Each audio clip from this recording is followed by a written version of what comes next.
In the beginning, we were the low men on the totem pole. We were the freshmen.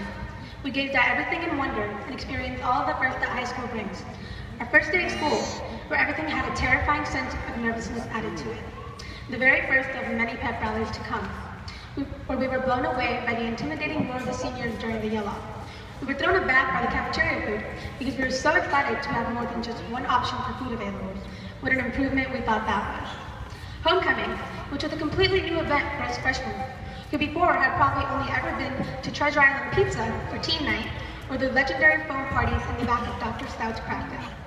The first football game that gave us an immense sense of pride in our school, and that instilled us with the right to scream, "Let's go Devils." High school may be full of cliques, but those Friday night lights united us under one name, River Valley. We began to realize that in high school, relationships and friendships had a tendency to be temporary, but that the friendships we were stumbling upon were the ones to be cherished. Sometimes we made mistakes, but we were naive and young. It was a year full of novelty and wonder.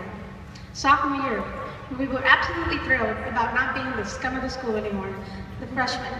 We were slowly but surely climbing our way up. New friendships were made, and classes began to get a little harder.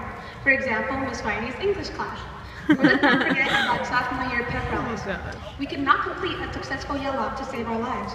The entire school would boo out our failure every time, and we shamefully left the pep rallies.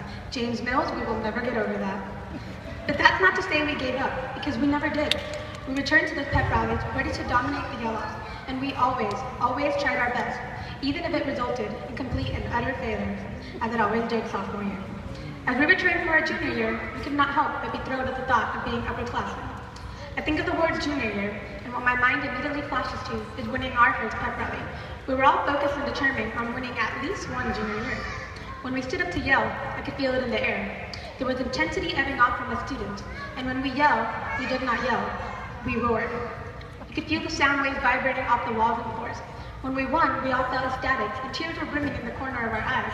We all jumped and hugged each other and gushed about it for hours on end. You can see that day that those yells weren't just for school spirit, but that they represented the togetherness of our class. If we had thought that freshman year homecoming was any better, we were completely dazzled by prom. If there's anything us girls live for, it's getting ready for a big event. As for the guys, we apologize for the big ticket cost. Most of us could drive by junior year, and as a result, we could also join the workforce. Junior year became our first step towards growing up on the long staircase to the real world. But senior year was coming, and we were more than prepared. We arrived senior year on the first day of school, and it was a feeling unlike any other. We were ready to dominate the school and hopefully leave our marks, which some of us did, either through involvement in academic or athletic achievement, or a more creative way of leaving their mark through a little something called senior prank. As we settled into the years, something happened to us. At one point or another, reality hit us hard. Senior year was always something we had dreamed about since freshman year, but now it was here, and it was overwhelming, exciting, and extremely stressful. The future was looming ahead, and there was no time machine to slow it down. We went through many laps and many firsts this year.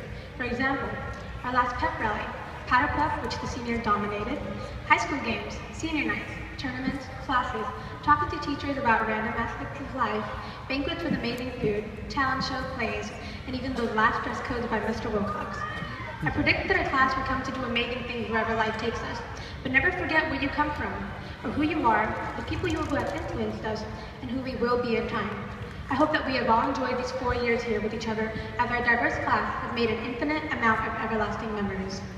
Each and every one of the students of this year's class of 2014 has provided their own unique and unparalleled personality to make our senior class what it is today. A vestibule of prestige and high hope for the future of the world just sitting beyond those doors, right over there. We are still naive and young, and we will continue to make mistakes. But that is okay, because the curtains are only opening, and we are finally free of the totem pole. Graduates, today is the beginning of our Act 2.